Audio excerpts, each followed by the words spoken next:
কিছুদিন থেকে আমি প্ল্যান করেছি সকাল সকাল উঠবো, উঠে আমার ছেলে ওঠার আগে সমস্ত কাজ কমপ্লিট করে আমি ছেলেকে একটু সময় দেবো। কারণ ও ওঠার পরে না, যদি আমরা একটু দেরি করে উঠি তাহলে ওকে না খুব একটা টাইম দিতে পারি না, আর ও একটু আমার কাছেও আসতে চায়।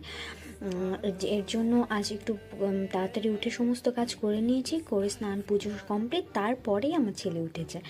আর কাজের মধ্যে শুধু বাকি আজ রান্না করাটা, তাছাড়া সেরকম কোনো কাজ নেই। আর পিহু এসছে আমাদের বাড়িতে ওর ভাইয়ের সাথে খেলার জন্য, ওর এক্সাম শেষ হয়েছে বলে। আর মেনুতে বেশি কিছু রাখিনি, বেগুন ভাজি, ডাল আর আলু ভাজি, গরম গরম ডিমের মমলেটটা করে নেব খাওয়ার সময়।